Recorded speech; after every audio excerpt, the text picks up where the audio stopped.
Dear friends, welcome to InQUEST. In this class, let's discuss about 17 November 2021 daily current affairs. ಎಲ್ಲ ಪ್ರಚಲಿತ ಘಟನೆಗಳನ್ನ ನಾವು the Hindu, Deccan Herald, press information bureau ಮತ್ತೆ government websites ಇಂದ source ಮಾಡಿರ್ತೇವೆ. ಇದರ ಜೊತೆ ನಿಮಗೆ InQUEST ಒನ್ ಲೈನರ್ಸ್ ಇರುತ್ತೆ ಮತ್ತೆ InQUEST ಚಾಲೆಂಜ್ ಕೂಡ ಇರುತ್ತೆ. ಸೊ ಯಾರು ನಾವು ಕೊಟ್ಟಿರತಕ್ಕಂತ ಚಾಲೆಂಜ್ ಗೆ ಸರಿ ಉತ್ತರಗಳನ್ನ ಕೊಡ್ತಾರೆ, so we going to acknowledge their names in the next presentation.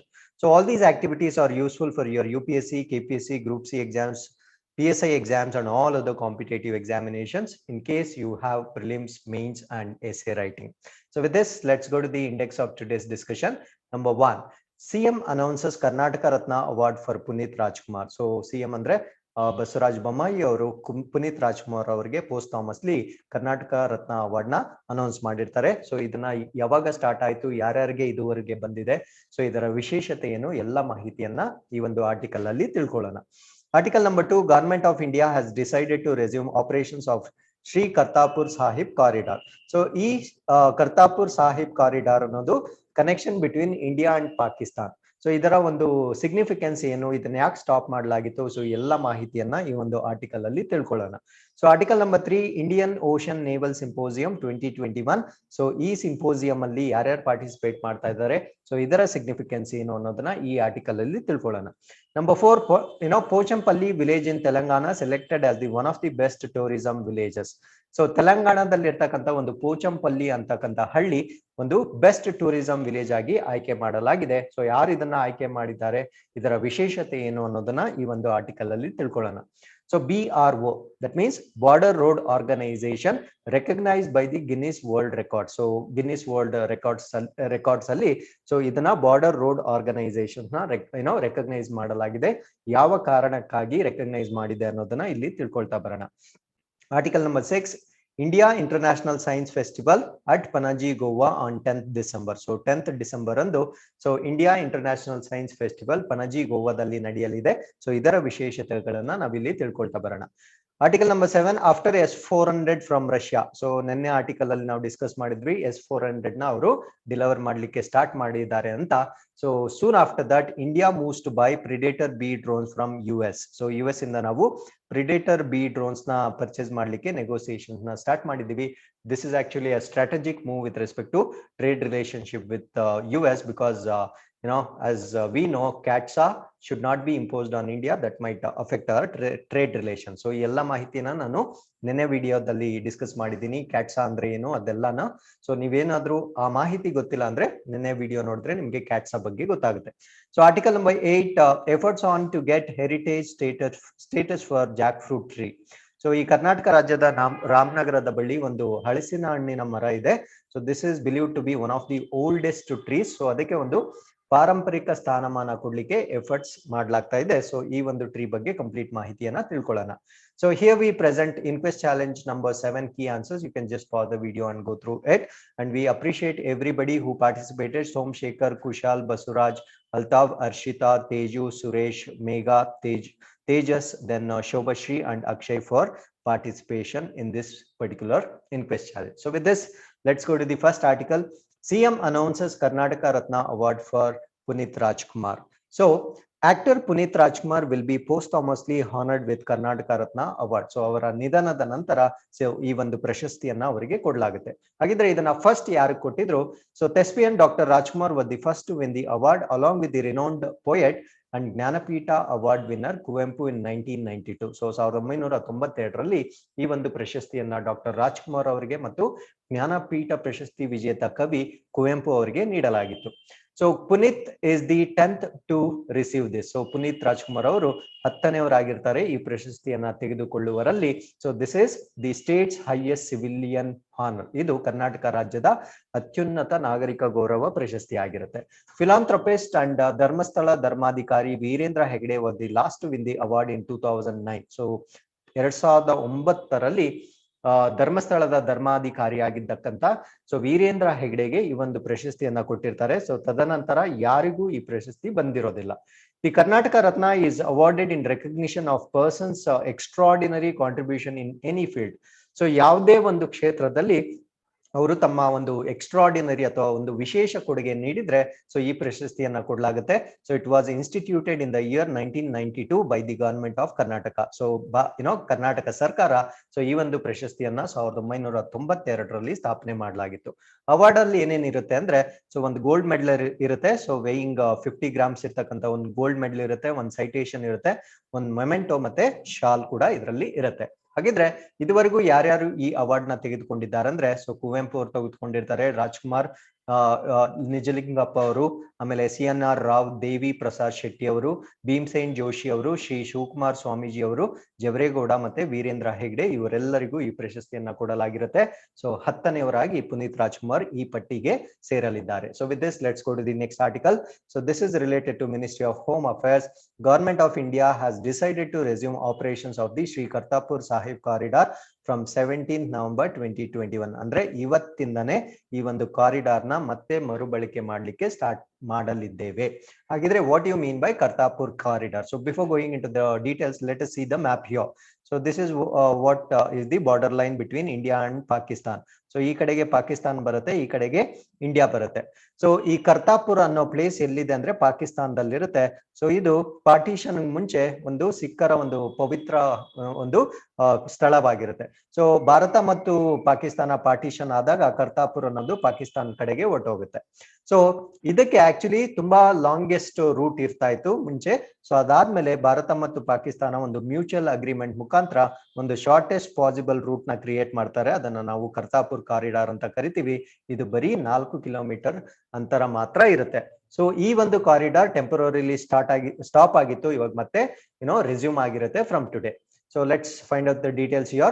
The operations at the corridor had been suspended since 16th March 2020 on an account of COVID-19 pandemic. So COVID-19 ಇಂದ so ಈ ಒಂದು corridor ನ close ಮಾಡಲಾಗಿತ್ತು. Shri Kartarpur Sahib is a place of devotion for crores of Indian Sikhs. So Bharat ದೇಶದಲ್ಲಿರ್ತಕ್ಕಂಥ ಕೋಟ್ಯಾಂತರ ಸಿಖ್ಖರಿಗೆ ಈ Kartarpur corridor ಅನ್ನೋದು, ಕರ್ತಾರ್ಪುರ್ ಅನ್ನೋ place ಒಂದು ಪವಿತ್ರವಾದ ಸ್ಥಾನವಾಗಿರುತ್ತೆ. India had signed an agreement with Pakistan on October 24, 2019. So ಈ ಒಂದು ಒಪ್ಪಂದ ಏನಿರುತ್ತೆ, ಈ ಕರ್ತಾರ್ಪುರ್ ಕಾರಿಡಾರ್ ಒಪ್ಪಂದ ಏನಿರುತ್ತೆ, ಇದು 2019ರಲ್ಲಿ ಭಾರತ ಮತ್ತು ಪಾಕಿಸ್ತಾನದ ನಡುವೆ ಸೈನ್ ಆಗಿರುತ್ತೆ. On the modalities of operationalisation of Shri Kartarpur Sahib corridor at 0 point international boundary Dera Baba Nanak. ಅಂದ್ರೆ ಈ 0 ಲೈನ್ ಅಥವಾ 0 ಪಾಯಿಂಟ್ ಅಂತ ಏನ್ ಕರಿತೀವಿ ಅಂದ್ರೆ ದಿ ಎಕ್ಸಾಕ್ಟ್ ಇಂಟರ್ನ್ಯಾಷನಲ್ ಲೈನ್ ಏನಿರುತ್ತೆ ಭಾರತ ಮತ್ತು ಪಾಕಿಸ್ತಾನದ ನಡುವೆ ಇರತಕ್ಕಂತ ಲೈನ್. ಸೊ ಅಲ್ಲಿ ಈ ಕರ್ತಾರ್ಪುರ್ ಕಾರಿಡಾರ್ ನ ಕ್ರಿಯೇಟ್ ಮಾಡ್ಲಿಕ್ಕೆ 2019ರಲ್ಲಿ ಭಾರತ ಮತ್ತು ಪಾಕಿಸ್ತಾನದ ನಡುವೆ ಒಂದು ಅಗ್ರಿಮೆಂಟ್ ಆಗಿರುತ್ತೆ. ಇಲ್ಲಿ ದೇರಾ ಬಾಬ್ ನಾನಕ್ ಅಂತ ಒಂದಿದೆ. ಸೊ ಇದು ಕೂಡ ಒಂದು ಸಿಖ್ಖರ ಒಂದು ಪವಿತ್ರವಾದ ಪ್ಲೇಸ್ ಆಗಿರುತ್ತೆ. ಇದು ಭಾರತದಲ್ಲಿ ಪಾರ್ಟಿಷನ್ ಆದಾಗ ಭಾರತದ ಕಡೆ ಇರುತ್ತೆ. ಸೊ ಇಲ್ಲಿಂದ ಇಲ್ಲಿಗೆ ನೇರವಾಗಿ ಒಂದು ರಸ್ತೆಯನ್ನ ನಿರ್ಮಾಣ ಮಾಡ್ತಾರೆ. ಸೊ ಅದನ್ನ ನಾವು ಕರ್ತಾರ್ಪುರ್ ಕಾರಿಡಾರ್ ಅಂತ ಕರಿತೀವಿ. ಸೊ ಹಾಗಿದ್ರೆ ಕರ್ತಾರ್ಪುರ್ ಬಗ್ಗೆ ಇನ್ನೂ ಹೆಚ್ಚಿನ ಮಾಹಿತಿ ತಗೊಳ್ಳೋದಾದ್ರೆ, Kartarpur is a town located in Tehsil Shakargarh, Naval district in Punjab in Pakistan. ಅಂದ್ರೆ ಪಾಕಿಸ್ತಾನದಲ್ಲೂ ಕೂಡ ಒಂದು ಪಂಜಾಬ್ ಇರುತ್ತೆ. ಸೊ ಅಲ್ಲಿ ನರೋವಾಲ್ ಜಿಲ್ಲೆಯಲ್ಲಿ ಸೊ ಈ ಒಂದು ಕರ್ತಾರ್ಪುರ್ ಕಾರಿಡಾರ್ ನ ನಾವು ನೋಡಬಹುದು. So located on the right bank of Ravi river. So it is said to have been founded by the first guru of Sikhism, Guru Nanak. So ಈ ಒಂದು ಸ್ಥಳವನ್ನ ಸಿಖ್ಖರ ಮೊದಲ ಗುರು ಆಗಿರ್ತಕ್ಕಂಥ ಗುರು ನಾನಕ್ ಅವರು ಸೊ ಈ ಒಂದು ಪ್ರದೇಶವನ್ನ ಎಸ್ಟಾಬ್ಲಿಷ್ ಮಾಡಿರ್ತಾರೆ. ಸೊ ಇದು ಇಲ್ಲಿ ನೋಡ್ಬೋದು, ಇಲ್ಲಿ ರಾವಿ ನದಿ ಈ ಒಂದು ಡೈರೆಕ್ಷನ್ ಅಲ್ಲಿ ಫ್ಲೋ ಆದ್ರೆ ಸೊ ಇದಕ್ಕೆ ರೈಟ್ ಸೈಡ್ ಅಲ್ಲಿ ನಾವು ಕರ್ತಾರ್ಪುರ್ ನ ಕಾಣಬಹುದು. So where he establish the first Sikh commune. So ಇಲ್ಲಿ ಆ ಒಂದು ಸಿಖ್ ಒಂದು ಸಮೂಹ ಏನಿರುತ್ತೆ ಅಲ್ಲಿ ಈ ಒಂದು ಕರ್ತಾರ್ಪುರ್ ಅಲ್ಲಿ ಇವರು ಎಸ್ಟಾಬ್ಲಿಷ್ ಮಾಡ್ತಾರೆ. So at the location Guru Nanak is believe to have died. So ಇದೇ ಸ್ಥಳದಲ್ಲಿ ಅವರು ದೈವಾಧೀನರಾಗಿದ್ದಾರೆ ಕೂಡ ಅಂತ ಕೂಡ ನಂಬಲಾಗುತ್ತೆ. The gurdwara Kartarpur Sahib was built. So ಇಲ್ಲಿ ಕರ್ತಾರ್ಪುರ್ ಸಾಹಿಬ್ ಗುರುದ್ವಾರ, ಅಲ್ಲೊಂದು ಗುರುದ್ವಾರವನ್ನ ಕನ್ಸ್ಟ್ರಕ್ಟ್ ಮಾಡಲಾಗಿರುತ್ತೆ. So it is considered to be the second holiest site for the Sikh religion. ಅಂದ್ರೆ ಸಿಖ್ ಧರ್ಮಕ್ಕೆ ಇದನ್ನ ನಾವು 2ನೇ ಅತ್ಯಂತ ಪವಿತ್ರವಾದ ಸ್ಥಳ ಅಂತ ನಂಬಲಾಗುತ್ತೆ. ಹಾಗಿದ್ರೆ ನನಗೆ ಕಮೆಂಟ್ ಸೆಕ್ಷನ್ ಅಲ್ಲಿ ತಿಳಿಸಿ which is the first holiest site for Sikh ಅನ್ನೋದನ್ನ ನನಗೆ ಕಮೆಂಟ್ ಸೆಕ್ಷನ್ ಅಲ್ಲಿ ನೀವು ತಿಳಿಸಿ. So during the 1947 partition of India. So 1997ರಲ್ಲಿ ಭಾರತ ಮತ್ತು ಪಾಕಿಸ್ತಾನ ವಿಭಜನೆ ಹೊಂದಿದಾಗ the region got divided across India and Pakistan. The Ratcliffe line awarded the Shakargarh Tehsil on the right bank of Ravi River, including Kartarpur to Pakistan. So ಈ Ratcliffe line ಏನ್ divide ಆಯ್ತು India ಮತ್ತು ಪಾಕಿಸ್ತಾನವನ್ನ, so ಅವಾಗ ಏನಾಯ್ತು ಅಂದ್ರೆ so ಈ ಕರ್ತಾರ್ಪುರ್ ಅನ್ನೋದು ರಾಡ್ಕ್ಲಿಫ್ line ಮುಖಾಂತರ ಪಾಕಿಸ್ತಾನದ ಕಡೆಗೆ ವಿಭಜನೆ ಆಗೋಗಿರುತ್ತೆ.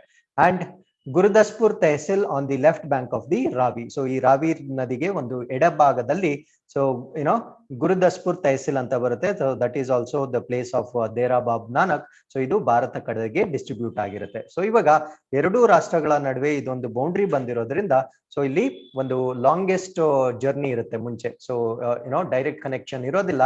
ಸೊ ಆ ಲಾಂಗೆಸ್ಟ್ ಜರ್ನಿನ ಕಟ್ ಮಾಡ್ಲಿಕ್ಕೆ ಅಥವಾ ಪ್ರಿವೆಂಟ್ ಮಾಡ್ಲಿಕ್ಕೆ ಶಾರ್ಟೆಸ್ಟ್ ವೇ ಆಗಿ ಕರ್ತಾಪುರ್ ಕಾರಿಡಾರ್ ನ ಎಸ್ಟಾಬ್ಲಿಷ್ ಮಾಡಲಾಗಿರುತ್ತೆ. ಹಾಗಿದ್ರೆ ಸೊ ಈ ಕರ್ತಾಪುರ್ ಕಾರಿಡಾರ್ ಬಗ್ಗೆ ಕಂಪ್ಲೀಟ್ ಮಾಹಿತಿಯನ್ನ ತಿಳ್ಕೊಳ್ಳೋಣ. On 9 November 2009, Prime Minister Imran Khan inaugurated the opening of the cross-border Kartarpur corridor allowing Indian Sikhs to visit Pakistan without a visa. So ಇದನ್ನ 2019ರಲ್ಲಿ Imran Khan prime minister ಆಗಿದ್ದಾಗ, ಪಾಕಿಸ್ತಾನದ prime minister ಆಗಿದ್ದಾಗ, so ಇವಾಗೂ ಕೂಡ ಅವರೇ ಪ್ರೈಮ್ ಮಿನಿಸ್ಟರ್ ಆಗಿದ್ದಾರೆ. So ಈ ಒಂದು ಕರ್ತಾಪುರ್ ಕಾರಿಡಾರ್ ನ ಇನಾಗ್ರೇಟ್ ಮಾಡಲಾಗಿರುತ್ತೆ. ಸೊ ಈ ಒಂದು ಕಾರಿಡಾರ್ ಮುಖಾಂತರ ಭಾರತ ದೇಶದವರು ಈ ಕರ್ತಾಪುರ್ಗೆ ಯಾವುದೇ ಒಂದು ವೀಸಾ ಇಲ್ಲದೆ ಅಲ್ಲಿಗೆ ವಿಸಿಟ್ ಮಾಡಬಹುದು. The crossing allows devotees from India to visit gurdwara in Kartarpur 4.7 kilometers from the India-Pakistan border on Pakistani side without a visa. So a border line ಇಂದ 4.7 kilometers. ಈ ಕರ್ತಾಪುರ್ ಕಾರಿಡಾರ್ 4 ಕಿಲೋಮೀಟರ್ ಇರುತ್ತೆ, ಬಟ್ ಬಾರ್ಡರ್ ಇಂದ ತಗೊಂಡ್ರೆ 4.7 kilometers ಇರುತ್ತೆ. So Bharat ದೇಶದ ಈ devotees ಪಾಕಿಸ್ತಾನದ ಈ ಕರ್ತಾಪುರ್ಗೆ ಯಾವುದೇ ವೀಸಾ ಇಲ್ಲದೆ ವಿಸಿಟ್ ಮಾಡಬಹುದು. However, Pakistani Sikhs are unable to use the border crossing and cannot access Dera Baba Nanak. So ಈ ಕಡೆ ಭಾರತ ದೇಶದ ಕಡೆ ಇನ್ನೊಂದು ಪವಿತ್ರ ಸ್ಥಾನವಿರುತ್ತಲ್ಲ, ಸೊ ಅದನ್ನ ನಾವು ದೇರಾ ಬಾಬ್ ನಾನಕ್ ಅಂತ ಕರಿತೀವಲ್ವಾ. ಸೊ ಇದಕ್ಕೆ ಪಾಕಿಸ್ತಾನದವರು ವಿಸಿಟ್ ಮಾಡ್ಬೇಕಾದ್ರೆ ಅವ್ರಿಗೆ ವೀಸಾ ಇಲ್ಲದೆ ವಿಸಿಟ್ ಮಾಡ್ಲಿಕ್ಕೆ ಪರ್ಮಿಷನ್ ಇಲ್ಲ, ಅಥವಾ unless they work there. So ಅಲ್ಲಿ ಕೆಲಸ ಮಾಡೋರು ಮಾತ್ರ ವಿಸಿಟ್ ಮಾಡ್ಬೋದು. ಇಲ್ದಿದ್ರೆ Indian side they cannot visit Indian side without first obtaining an Indian visa. So ನಾವು ಮಾತ್ರ ವೀಸಾ ಇಲ್ಲದೆ ಅವರ ಕರ್ತಾಪುರ್ ಕಾರಿಡಾರ್ಗೆ ಹೋಗ್ಬೋದು. ಅವರು ವೀಸಾ ಇಲ್ಲದೆ ದೇರಾ ಬಾಬ್ ನಾನಕ್ಗೆ ವಿಸಿಟ್ ಮಾಡ್ಲಿಕ್ಕೆ ಸಾಧ್ಯ ಇಲ್ಲ. The Kartarpur corridor was first proposed in early 1999 by Atal Bihari Vajpayee and Nawaz Sharif, the prime ministers of India and Pakistan respectively. So ಇದನ್ನ 1999ರಲ್ಲಿ ಅಟಲ್ ಬಿಹಾರಿ ವಾಜಪೇಯಿ ಅವರು ಪ್ರಧಾನ ಮಂತ್ರಿ ಆಗಿದ್ದಾಗ ಮತ್ತೆ ಪಾಕಿಸ್ತಾನದ ಪ್ರಧಾನ ಮಂತ್ರಿ ನವಾಜ್ ಶರೀಫ್ ಆಗಿದ್ದಾಗ ಸೊ ಈ ಒಂದು ಕರ್ತಾಪುರ್ ಕಾರಿಡಾರ್ ಬಗ್ಗೆ ಪ್ರಪೋಸಲ್ ಆಗಿರುತ್ತೆ. So it is as a part of Delhi Lahore bus diplomacy. So ನಮ್ಗೆಲ್ಲ ತಿಳಿದಿರೋ ಹಾಗೆ ಸೊ ವಾಜಪೇಯಿ ಅವರಿದ್ದಾಗ ಡೆಲ್ಲಿ ಮತ್ತೆ ಲಾಹೋರ್ಗೆ ಒಂದು ಬಸ್ ಕನೆಕ್ಟಿವಿಟಿನ ಎಸ್ಟಾಬ್ಲಿಷ್ ಮಾಡ್ತಾರೆ. ಸೊ ಅದರೊಂದಿಗೆ ಈ ಕರ್ತಾಪುರ್ ಕಾರಿಡಾರ್ ಕೂಡ ಪ್ರಪೋಸಲ್ ಆಗಿರುತ್ತೆ ಇನ್ the year 1999. So the corridor was completed for the 550th birth anniversary of Guru Nanak on 12th November 2019. So ಇದು 12ನೇ ನವೆಂಬರ್ 2019ರಂದು ಅದೇ ದಿನ ಗುರು ನಾನಕರವರ 550ನೇ ಜನ್ಮ ಜಯಂತಿ ಆಗಿರೋ ದಿನ ಸೊ ಇದನ್ನ complete ಮಾಡಲಾಗಿರುತ್ತೆ. So previously Sikh pilgrims from India had to take bus to Lahore to get to Kartarpur. So ಮುಂಚೆ ಈ ಕರ್ತಾಪುರ್ಗೆ ಹೋಗ್ಬೇಕಾದ್ರೆ ಇಂಡಿಯನ್ಸು ಲಾಹೋರ್ಗೆ ಹೋಗಿ ಅದಾದ್ಮೇಲೆ ಕರ್ತಾಪುರ್ಗೆ ಹೋಗ್ಬೇಕಾಗಿತ್ತು, which is approximately around 125 kilometers journey. So 125 kilometre, ಇವಾಗ ಬರೀ 4.7 kilometers. So this is the simplified route.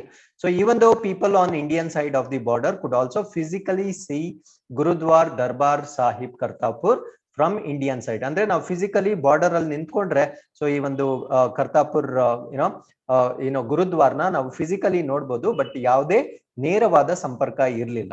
So where on elevated observation platform was constructed. ಒಂದು elevation platform ಇರುತ್ತೆ.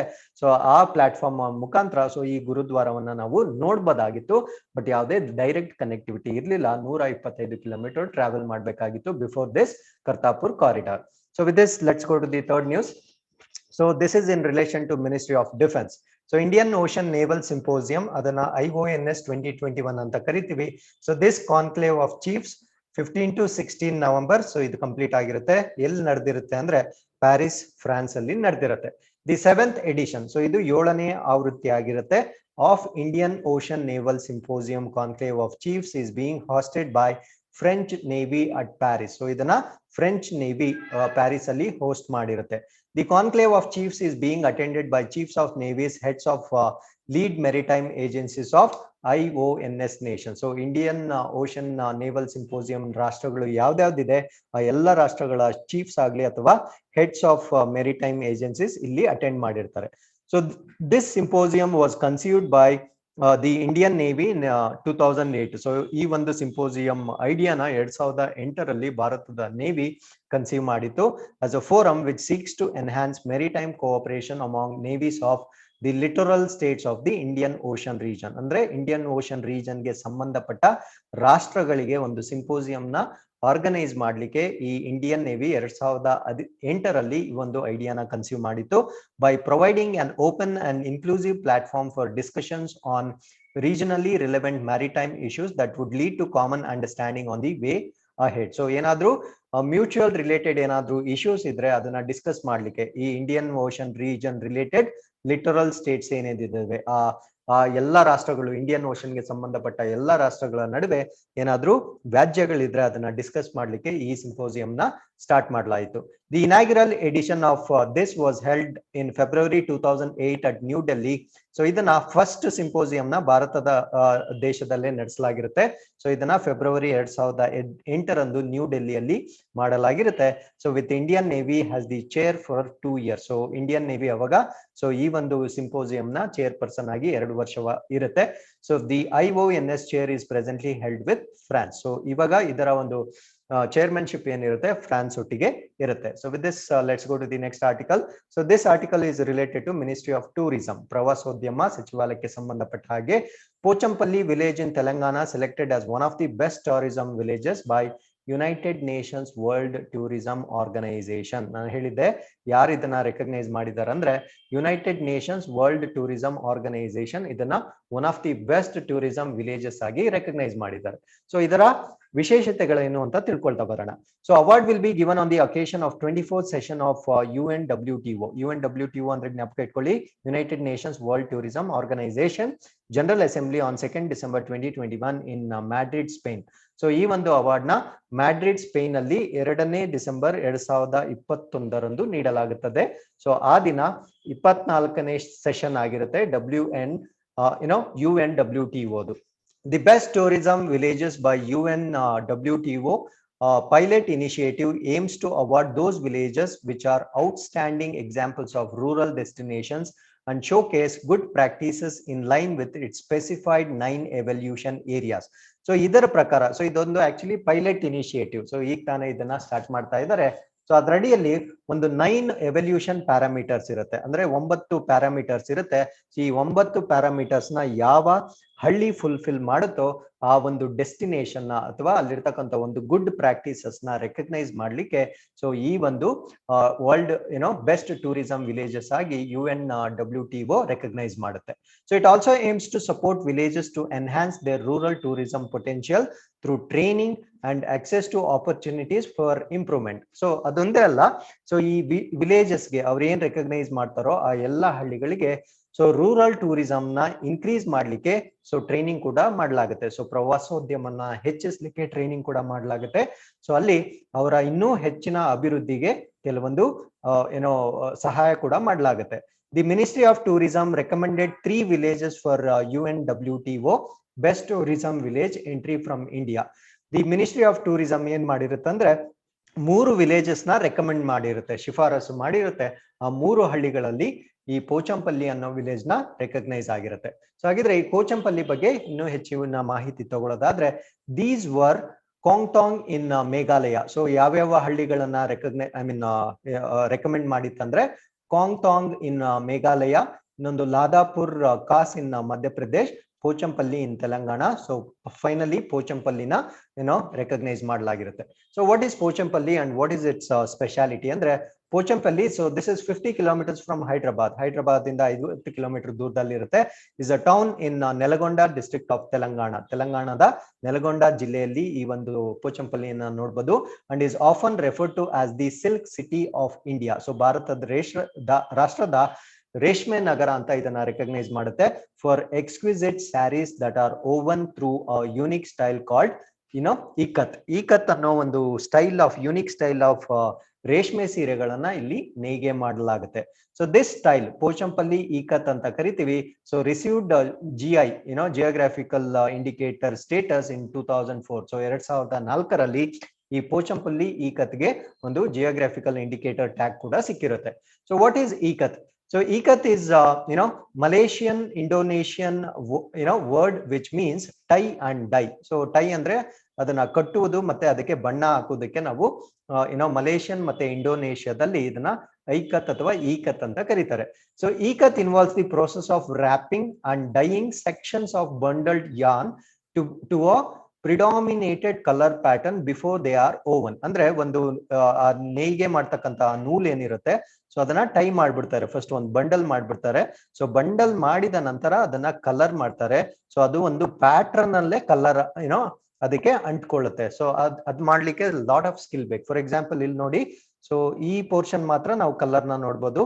ಸೊ ಈ ಪೋರ್ಷನ್ ಅಲ್ಲಿ ಅದು ಬ್ಲಾಂಕ್ ಇದೆ. ಸೊ ಈ ತರ ಪ್ಯಾಟರ್ನ್ ಮಾಡ್ಲಿಕ್ಕೆ you need lot of skill. So ಅದನ್ನ ಯಾರ್ನ್ ಏನಿರುತ್ತೆ ಅದನ್ನ ಟೈ ಮಾಡಿ ಅಥವಾ ಬಂಡಲ್ ಮಾಡಿ ಒಂದು ಪ್ಯಾಟರ್ನ್ ಆಗಿ ಕಲರ್ ಮಾಡ್ತಾರೆ. ಸೊ ಅದನ್ನ ಪೋಚಂಪಲ್ಲಿ ಡಿಸೈನ್ ಅಂತ ಕರಿತೀವಿ. The dye penetrates into exposed sections while the wrap section remains undyed. ಅಂದ್ರೆ ಆ ರ್ಯಾಪ್ ಮಾಡಿದಾಗ ಈ ಎಕ್ಸ್ಪೋಸ್ ಸೆಕ್ಷನ್ ಏನಿರುತ್ತೆ ಅದಕ್ಕೆ ಮಾತ್ರ ಕಲರ್ ಅಂಟ್ಕೊಳ್ಳುತ್ತೆ, ಅನ್ಎಕ್ಸ್ಪೋಸ್ ಸೆಕ್ಷನ್ ಏನಿರುತ್ತೆ ಅದಕ್ಕೆ ಯಾವುದೇ ಬಣ್ಣ ಅಂಟ್ಕೊಳ್ಳಲ್ಲ. So this pattern formed by the yarn in this process is woven into fabric. So ಈ yarn ಮತ್ತೆ ಫ್ಯಾಬ್ರಿಕ್ ಆಗಿ ಅಥವಾ ಬಟ್ಟೆ ಆಗಿ ನೇಯ್ಗೆ ಮಾಡಲಾಗುತ್ತೆ. In 2015, to recognize the diversity of weaving techniques and our rich handloom tradition, Prime Minister inaugurated the first National Handloom Day on August 17 as a tribute to the former proclamation of Swadeshi movement that was made in the meeting of Calcutta Town Hall on the same day in 1905. So ನಿಮ್ಗೆಲ್ಲ history ತಿಳಿದಿರೋ ಹಾಗೆ 1905 ಅಲ್ಲಿ ಈ ಸ್ವದೇಶಿ movement start ಆಗಿರುತ್ತೆ. So ಈ ಒಂದು ಸ್ವದೇಶಿ movement ನ ಸಲುವಾಗಿ ಆಗಸ್ಟ್ 7 ನಾವು ನ್ಯಾಷನಲ್ ಹ್ಯಾಂಡ್ಲೂಮ್ ಡೇ ರಾಷ್ಟ್ರೀಯ ಕೈಮಗ್ಗ ದಿನವಾಗಿ ನಾವು ಇವಾಗ ಅಬ್ಸರ್ವ್ ಮಾಡ್ತೀವಿ. So as inaugurated by the prime minister of our country. So Pochampally is also known as Bhoodan Pochampally ಅಂತ ಕೂಡ ಕರಿತೀವಿ. So to commemorate the Bhoodan movement that was launched by Acharya Vinoba Bhave from this village on April 18, 1951. So April 18, 1951 ಅಲ್ಲಿ so ಆಚಾರ್ಯ ವಿನೋಬಾ ಭಾವೆ ಅವರು so ಬೂದಂ movement ಅಂತ ಕೂಡ start ಮಾಡಿರ್ತಾರೆ. So ಅದರ ಸಲುವಾಗಿ ಸೊ ಈ ಪೂಚಂಪಲ್ಲಿ ಅನ್ನೋ ಸ್ಥಳವನ್ನ ಬೂದನ್ ಪೂಚಂಪಲ್ಲಿ ಕೂಡ ಅಂತ ಕರೀತಾರೆ. So with this let's go to the next article. So this article is related to ministry of Defence. So BRO feat recognised by Guinness World Records ಅಂದ್ರೆ ಬಾರ್ಡರ್ ರೋಡ್ ಆರ್ಗನೈಸೇಷನ್. ಸೊ ಯಾವ್ದ್ರ ಸಲುವಾಗಿ ಅಂತ ತಿಳ್ಕೊಳ್ತಾ ಬಂದ್ಬಿಡೋಣ. Director General Border Roads Lieutenant General Rajiv Chaudhary received the Guinness World Record certificate on November 16, 2021 for the achievement of Border Roads Organization of constructing and blacktopping the world's highest motorable road at 19,024 feet at Umlingla Pass in Ladakh. So ಇಲ್ಲಿ ನಾವು Umling La pass ಅಂತ ಇಲ್ಲಿ ನೋಡ್ಬೋದು. So ಇದು ಭಾರತ ದೇಶದ ನಕ್ಷೆನ ನೀವು ನೋಡ್ತಾ ಇದ್ದೀರಾ. ಸೊ ಇಲ್ಲಿ ಉಮ್ಲಿಂಗಾ ಪಾಸ್ ಅಂತ ಒಂದು ಪ್ರದೇಶ ಇರುತ್ತೆ. ಸೊ ಅಲ್ಲಿ ವರ್ಲ್ಡ್ಸ್ ಹೈಯೆಸ್ಟ್ ಮೋಟರಬಲ್ ರೋಡ್, ಒಂದು ವಿಶ್ವದಲ್ಲಿಯೇ ಅತ್ಯಂತ ಎತ್ತರವಾದ ವಾಹನಗಳು ಚಲಿಸಬಲ್ಲ ಒಂದು ರಸ್ತೆಯನ್ನ ನಿರ್ಮಾಣ ಮಾಡಿರ್ತಾರೆ. So this is 19,024 feet above sea level ಇರುತ್ತೆ. So in a virtual ceremony, official educator of the Guinness World Records based in UK. So ಈ ಒಂದು ವರ್ಚುವಲ್ ಸೆರೆಮನಿ ಮುಖಾಂತರ ಈ ಒಂದು ಸರ್ಟಿಫಿಕೇಟ್ ನ ನೀಡಲಾಗಿರುತ್ತೆ. So this is what is the roads that you are seeing here. So Umlingla ಅಂತ ಈ ಪ್ರದೇಶವನ್ನ ಕರಿತೀವಿ. ಸೊ ಇದು 19,024 ಅಡಿ ಸಿ ಲೆವೆಲ್ ಇಂದ ಎತ್ತರದಲ್ಲಿ ಇದನ್ನ ನಿರ್ಮಾಣ ಮಾಡಲಾಗಿರುತ್ತೆ. ಇದು ಈಗ ಪ್ರಪಂಚದಲ್ಲಿಯೇ ಅತ್ಯಂತ ಎತ್ತರವಾಗಿರ್ತಕ್ಕಂಥ ಒಂದು ಮೋಟರಬಲ್ ರೋಡ್ ಆಗಿರುತ್ತೆ. ಸೊ ಇದೆಷ್ಟು ಉದ್ದ ಇರುತ್ತಂದ್ರೆ it is the 52-kilometer long Chishumle to Demchok Tarmac road passes through the 19,024 feet high Umlingla Pass and betters the previous record of road in Bolivia, which connects volcano Uturuncu at 18,953 feet. ಅಂದ್ರೆ ಉಟುರುಂಕು ಅಂತ ಒಂದು place ಇರುತ್ತೆ, ಮುಂಚೆ ಒಂದು ವಾಲ್ಕೆನೋನ connect ಮಾಡ್ತಕ್ಕಂಥ ಬೊಲಿವಿಯಾದಲ್ಲಿರ್ತಕ್ಕಂಥ ಒಂದು ರಸ್ತೆ ಇರುತ್ತೆ. ಸೊ ಇದು 18,953 feet ಮೇಲೆ ಇತ್ತು. ಸೊ ಇದನ್ನ ಇವಾಗ ನಮ್ಮ ರಸ್ತೆ ಏನಿದೆ ಅದು ಬೈಪಾಸ್ ಮಾಡಿದೆ. So this is 19,024 feet high ಇರುತ್ತೆ from Umlingla pass. The Umlingla Pass Road is another landmark in resurgent India's achievement, as it has been constructed at an altitude higher than the north and south base camp of Mount Everest.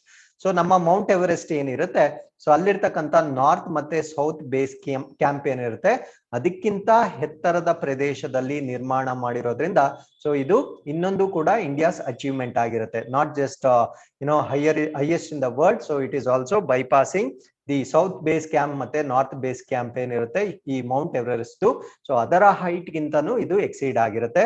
So the north ಮತ್ತೆ south base camp ಎಷ್ಟು altitude ಅಲ್ಲಿ ಇರುತ್ತೆ ಅಂದ್ರೆ, so north base camp 16,900 feet altitude ಅಲ್ಲಿ ಇರುತ್ತೆ, ಮತ್ತೆ south base camp 17,598 feet ಎತ್ತರದಲ್ಲಿ ಇರುತ್ತೆ. ಸೊ ಇವೆರಡನ್ನು ಈ ಒಂದು ರಸ್ತೆ bypass ಮಾಡಿರುತ್ತೆ.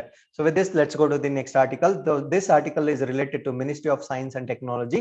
Union Minister Dr. Jitendra Singh to inaugurate the 7th edition of India International Science Festival at Panaji, Goa on 10th December. So 10th December ಅಂದು ಇದು ನಡೆಯಲಿದೆ. The theme of this year's celebration is Azadi Ka Amrit Mahotsav, celebrating creativity, science, technology and innovation. So ಈ themes ನಮಗೆ ಬಹಳ ಮುಖ್ಯ ಆಗುತ್ತೆ exam perspective ಅಲ್ಲಿ. So ಈ ವರ್ಷದ ಥೀಮ್ ಏನಂದ್ರೆ ಆಜಾದಿ ಕಾ ಅಮೃತ್ ಮಹೋತ್ಸವ್. ಸೊ ನಾವು ಇಂಡಿಪೆಂಡೆನ್ಸ್ ನ ಸೆಲೆಬ್ರೇಟ್ ಮಾಡಿ ಆ ಒಂದು ಸಲುವಾಗಿ ನಾವು ಆಜಾದಿ ಕಾ ಅಮೃತ್ ಮಹೋತ್ಸವ್ ಅಂತ ಕರಿತೀವಿ. ಅದ್ರ ಜೊತೆ celebrating creativity, science, technology and innovation for the prosperous India, that the series of India International Science Festival is an integral part of India's long-term vision in developing, widening the spectrum of scientific temper. ನಮ್ಮ ವೈಜ್ಞಾನಿಕವಾಗಿರ್ತಕ್ಕಂಥ ಸಂಶೋಧನೆ ಏನಿದೆ ಅದರ ದೃಷ್ಟಿಯನ್ನು ನಾವು ಇನ್ನೂ ಹೆಚ್ಚಿನ ಅಭಿವೃದ್ಧಿ ಪಡಲಿಕ್ಕೆ ಅಥವಾ ಬ್ರಾಡನ್ ಮಾಡಲಿಕ್ಕೆ for sustainable development and new technological innovations in India. So ಹೊಸ ಅನ್ವೇಷಣೆಗಳನ್ನ ಮಾಡಲಿಕ್ಕೆ ಈ ಒಂದು ದಿನವನ್ನ ನಾವು ಎವ್ರಿ ಇಯರ್ ಅಬ್ಸರ್ವ್ ಮಾಡ್ತೀವಿ. So IIFF will provide a platform to young students. So ಇಲ್ಲಿ ಯಾರ್ಯಾರಿಗೆ ಅವಕಾಶ ಇರುತ್ತೆ ಅಂದ್ರೆ ಯಂಗ್ ಸ್ಟೂಡೆಂಟ್ಸ್, ಸೈಂಟಿಸ್ಟ್ ವಿಜ್ಞಾನಿಗಳು, ಟೆಕ್ನೋಕ್ರಾಟ್ಸ್ ಅಂದ್ರೆ ತಂತ್ರಜ್ಞಾನಿಗಳು from across India for exchange of knowledge and ideas and also support flagship programmes like. So ಅವರು ತಮ್ಮಲ್ಲಿರ್ತಕ್ಕಂಥ ನಾಲೆಜ್ ನ ಎಕ್ಸ್ಚೇಂಜ್ ಮಾಡ್ಬೋದು. ಅದ್ರ ಜೊತೆ ಭಾರತ ರಾಷ್ಟ್ರದ ಫ್ಲಾಗ್ಶಿಪ್ ಪ್ರೋಗ್ರಾಮ್ಸ್ ಆಗಿರ್ತಕ್ಕಂಥ ಸ್ವಚ್ಛ ಭಾರತ್ ಅಭಿಯಾನ್ ಇರ್ಬೋದು, ಸ್ವಚ್ಛ ಭಾರತ್ ಅಭಿಯಾನ್ ಇರ್ಬೋದು, ಮೇಕ್ ಇನ್ ಇಂಡಿಯಾ ಇರ್ಬೋದು, digital India, smart villages, smart cities, Namami Gange, Unnat Bharat Abhiyan. The main aim of the science festival is to. So ಈ ಎಲ್ಲಾ ಅಭಿಯಾನಗಳಿಗೆ ಇಲ್ಲಿ ಸಪೋರ್ಟ್ ಮಾಡುವ ಸಲುವಾಗಿ ಈ ಒಂದು ಸಿಂಪೋಸಿಯಂ ನ ಆರ್ಗನೈಸ್ ಮಾಡಲಾಗುತ್ತೆ. The main aim of the science festival, ಈ ಒಂದು ಸೈನ್ಸ್ ಫೆಸ್ಟಿವಲ್ ನ ಪ್ರಮುಖವಾದ ಗುರಿ ಏನಂದ್ರೆ to bring in to use of innovations by the people and develop technology that is affordable to the masses. ಅಂದ್ರೆ ಜನರಿಗೆ ತುಂಬಾ ಅಫೋರ್ಡಬಲ್ ಆಗಿರ್ತಕ್ಕಂಥ ಟೆಕ್ನಾಲಜೀಸ್ ನ ಇನ್ವೆಂಟ್ ಮಾಡಬೇಕು ಅನ್ನೋ ಉದ್ದೇಶದಿಂದ ಈ ಒಂದು ಸೈನ್ಸ್ ಫೆಸ್ಟಿವಲ್ ನ ಇನಾಗ್ರೇಟ್ ಮಾಡಲಾಗಿದೆ. ಸೊ ನಾವೆಲ್ಲ ಸ್ಕೀಮ್ಸ್ ಬಗ್ಗೆ ಸ್ವಲ್ಪ ಐಡಿಯಾನ ನೋಡಿದೀವಿ. ಅಲ್ಲಿ ಒಂದು ಉನ್ನತ್ ಭಾರತ್ ಅಂತ ಇತ್ತು. ಸೊ ಅದ್ರ ಬಗ್ಗೆ ನಾನು ಸ್ವಲ್ಪ ಡೀಟೇಲ್ಸ್ ಹೇಳ್ಬಿಡ್ತೀನಿ.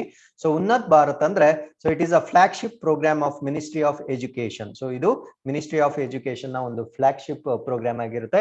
ಸೊ ಮಿನಿಸ್ಟ್ರಿ ಆಫ್ ಎಜುಕೇಶನ್ ನ ನಾವು ಮುಂಚೆ ministry of human resources development ಅಂತ ಕರಿತಿದ್ವಿ. So it aims to link the higher education institutions with a set of at least 5 villages. ಈ ಹೈಯರ್ ಎಜುಕೇಶನ್ ಇನ್ಸ್ಟಿಟ್ಯೂಷನ್ಸ್ ಏನಿರುತ್ತಲ್ವಾ ಅದನ್ನ ಕನಿಷ್ಠ 5 ಹಳ್ಳಿಗಳಿಗೆ ಕನೆಕ್ಟ್ ಮಾಡಲಾಗುತ್ತೆ. ಸೊ ಇದರ ಪರ್ಪಸ್ ಏನಂದ್ರೆ so that these institutions can contribute to the economic and social betterment of these village communities using their knowledge base. So ಅವರ knowledge base ನ ಯೂಸ್ ಮಾಡಿಕೊಂಡು ಆ ಹಳ್ಳಿಗಳ ಆರ್ಥಿಕ ಮತ್ತೆ ಸಾಮಾಜಿಕ ಉನ್ನತಿಗೆ ಕಾರಣವಾಗಬಹುದು ಅಥವಾ ಕಾಂಟ್ರಿಬ್ಯೂಟ್ ಮಾಡಬಹುದು ಅನ್ನೋ ಸಲುವಾಗಿ ಉನ್ನತ್ ಭಾರತ್ ಅಭಿಯಾನನ ಇಲ್ಲಿ ಮಾಡಲಾಗುತ್ತೆ. So with this let's go to the next article. So after S400 from Russia, India moves to buy predator B drones from US. So let's find out the reasons and speciality of these drones as well. The center may soon clear a proposal to buy 30 armed drones from the United States. ನಾವು 30 armed drones ನ US ಇಂದ purchase ಮಾಡ್ಲಿಕ್ಕೆ proposal ಮಾಡ್ತಾ ಇದೀವಿ at an estimated cost of nearly 21,000 crore estimated cost ಇರುತ್ತೆ. The Defense Acquisition Council may soon clear the proposal to buy 30 MQ-9 Reaper ಅಂತ ಹೇಳ್ತೀವಿ ಇದನ್ನ. So MQ-9 Reaper, so they are also called as Predator B ಅಂತ ಕೂಡ ಕರಿತೀವಿ. So drones from General Atomic of atomics of United States ಇಂದ propose buy ಮಾಡ್ಲಿಕ್ಕೆ propose ಮಾಡ್ತಾ ಇದೀವಿ. The drones will be procured for the Indian army. So ಇದನ್ನ Indian army, navy ಮತ್ತೆ air force ಗೆ ಯೂಸ್ ಮಾಡ್ಲಿಕ್ಕೆ ಇದನ್ನ ಬೈ ಮಾಡ್ತಾ ಇದೀವಿ. So India's move to buy Predator B armed drones from the General Atomic signals its keenness to strike a delicate balance in its military hardware import from Russia and the USA. So ನಾವು US ಇಂದ ಇವಾಗ S400 ನ ತರ್ಸ್ಕೊಳ್ತಾ ಇದೀವಿ. So ಯಾವಾಗ ನಾವು Russia ಜೊತೆ trade relation ಅಂದ್ರೆ defence relation ನ ಇಟ್ಕೊಳ್ತೀವೋ ಅವಾಗ ಕ್ಯಾಟ್ಸಾ ನಮ್ಮ ಮೇಲೆ ಇಂಪೋಸ್ ಆಗುತ್ತೆ. ಸೊ ಈ ಕ್ಯಾಟ್ಸಾನ ನಾವು ನ್ಯೂಟ್ರಲೈಸ್ ಮಾಡ್ಲಿಕ್ಕೆ, ಕ್ಯಾಟ್ಸಾ ಅದ್ರ ಬಗ್ಗೆ ನಾನು ಕಂಪ್ಲೀಟ್ ಇನ್ಫಾರ್ಮೇಶನ್ ನಿನ್ನೆ ವಿಡಿಯೋದಲ್ಲಿ ಮಾಡಿರ್ತೀನಿ. ಸೊ ನಿಮ್ಗೆ ಮಾಹಿತಿ ಬೇಕಿದ್ರೆ ನಿನ್ನೆ ವಿಡಿಯೋನ ನೀವು ಚೆಕ್ ಮಾಡ್ಬೋದು. ಸೊ ಇದನ್ನ ನೆಗೋಷಿಯೇಟ್ ಮಾಡ್ಲಿಕ್ಕೆ ಅಥವಾ ನ್ಯೂಟ್ರಲೈಸ್ ಮಾಡ್ಲಿಕ್ಕೆ ನಾವು ಈಗ US ನೊಂದಿಗೆ ಇನ್ನೊಂದು ಡಿಫೆನ್ಸ್ ಅಗ್ರಿಮೆಂಟ್ ಗೆ ಪ್ರಪೋಸ್ ಮಾಡ್ತಾ ಇದೀವಿ.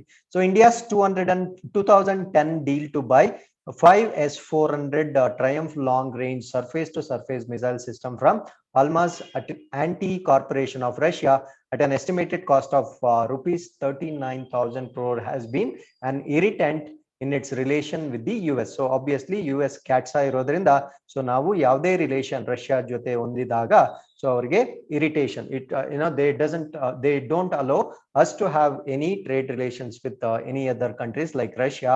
ಸೊ ಅದರಿಂದ ಈ ಒಂದು ಇರಿಟೆಂಟ್ ನ ಸ್ಲೋ ಡೌನ್ ಮಾಡ್ಲಿಕ್ಕೆ ಅಥವಾ ನ್ಯೂಟ್ರಲೈಸ್ ಮಾಡ್ಲಿಕ್ಕೆ ಸೊ ಇದೊಂದು ಪ್ರಪೋಸಲ್ ನ ನಾವು ಸ್ಟಾರ್ಟ್ ಮಾಡಿದ್ವಿ. So what is Predator B?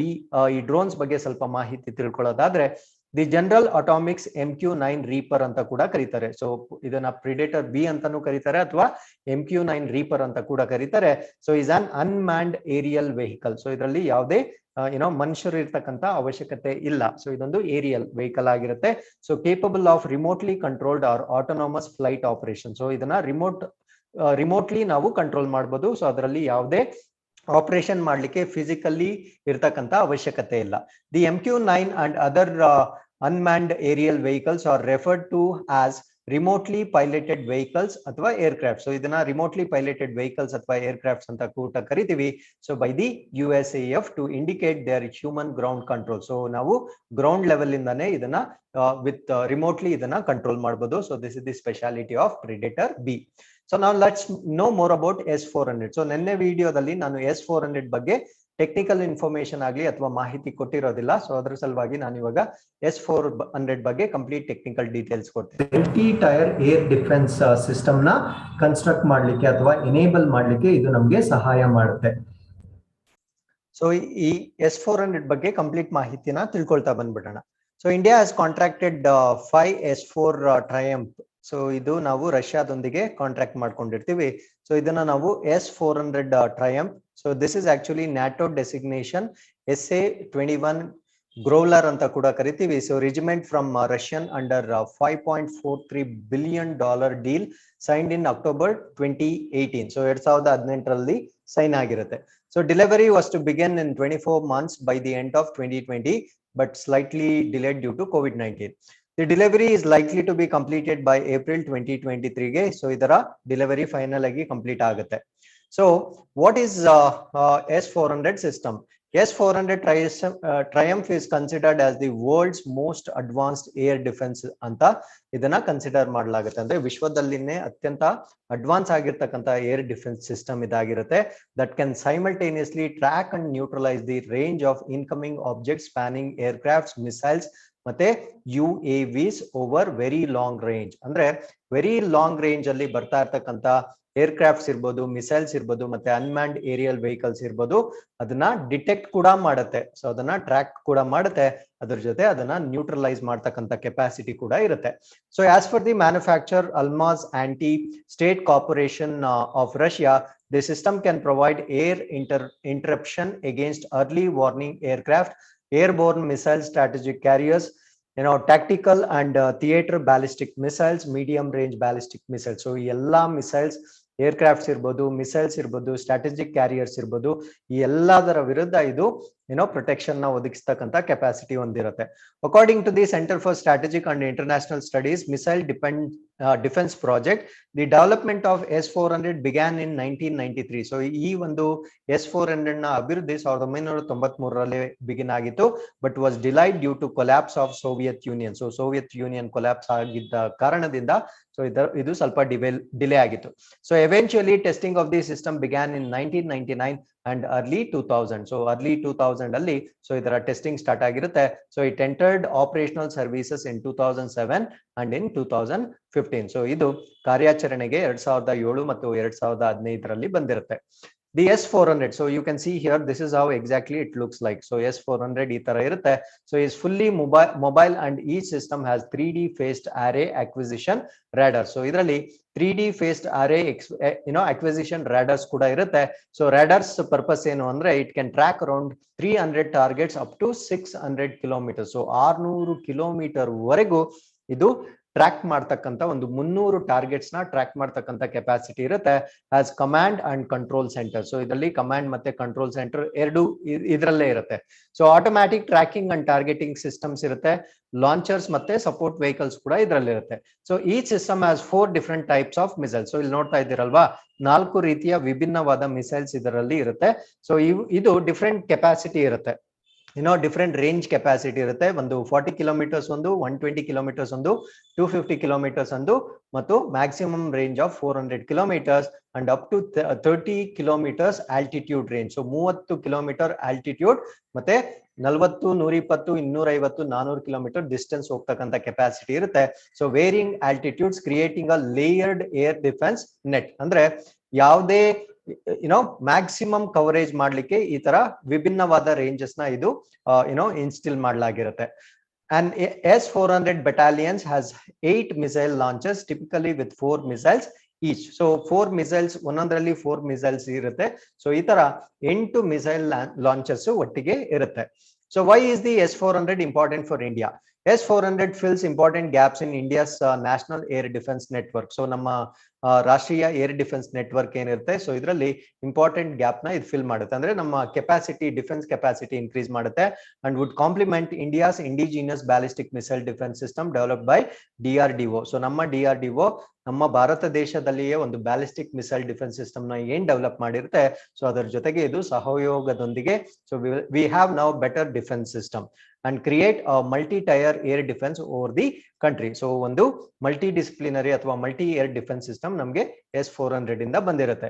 So given its long range, it means that it deployed towards the western border. So western borders ಕಡೆ ಇದನ್ನ ಡಿಪ್ಲಾಯ್ ಮಾಡಿದ್ರೆ the system can track movements of Pakistan air force aircraft. So ಪಾಕಿಸ್ತಾನದ air force aircrafts ಏನಿರುತ್ತೆ ಅದರ movement ನ track ಮಾಡಿ as soon as they take off from their bases. ಅವುಗಳ bases ಇಂದ ಟ್ರ್ಯಾಕ್ ಆಗಿದ ತಕ್ಷಣ ನಾವು ಅದನ್ನ ಬೇಸ್ ಇಂದ ಅದು ಟೇಕ್ ಆಫ್ ಆಗಿದ ತಕ್ಷಣ ಅದನ್ನ ನಾವು ಟ್ರ್ಯಾಕ್ ಮಾಡ್ತಕ್ಕಂಥ ಕೆಪಾಸಿಟಿಯನ್ನ ಹೊಂದಿರುತ್ತೆ.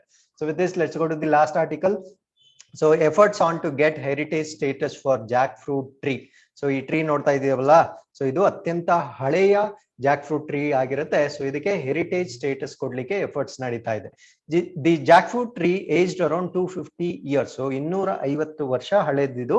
Located 40 kilometers from Bengaluru, is believed to be state's oldest tree. So ಈ ರಾಜ್ಯದ ಅತ್ಯಂತ ಹಳೆಯ ಮರವಾಗಿ ಇದನ್ನ ನಂಬಲಾಗುತ್ತೆ. ಆಫ್ ದಿಸ್ ವೆರೈಟಿ, ಸೊ ಈ ವೆರೈಟಿ ಇದು ಅತ್ಯಂತ ಹಳೆಯ ಮರವಾಗಿರುತ್ತೆ. So one of the oldest in the country. The tree at Janagere village ಅಲ್ಲಿ ಇರುತ್ತೆ. ಇದು Magadi taluk is now the limelight as agricultural and horticultural scientists as striving to get heritage tree status for it. So ಇದಕ್ಕೊಂದು heritage ಪಾರಂಪರಿಕ ಸ್ಥಾನಮಾನ ಕೊಡ್ಲಿಕ್ಕೆ agriculture ಮತ್ತೆ horticulture scientist are trying to get it.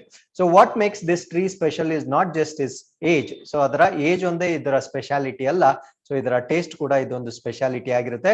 The fruits and the ability of the tree to continuously bear big number of quality fruits. So ಇಷ್ಟು ವಯಸ್ಸಾಗಿದ್ರು ಅದು ಅಧಿಕ ಸಂಖ್ಯೆಯಲ್ಲಿ ಇನ್ನು ಫ್ರೂಟ್ಸ್ ನ ಬೇರ್ ಮಾಡ್ತಾನೆ ಇದೆ.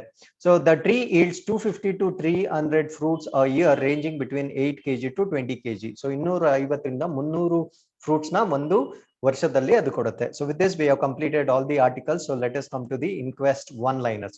The 52nd international film Festival of India. So ಈ ಒಂದು 52nd ಇಂಟರ್ನ್ಯಾಷನಲ್ ಫಿಲ್ಮ್ ಫೆಸ್ಟಿವಲ್ ಅಲ್ಲಿ is paying a special tribute to Sir Sean Connery, the first actor to portray the most famous fiction British spy James Bond. So James Bond na iವರು first character ನ portray ಮಾಡಿರ್ತಾರೆ on the big screen. So ಇವರಿಗೆ special tribute ನ ನಾವು ಕೊಡ್ತೀವಿ.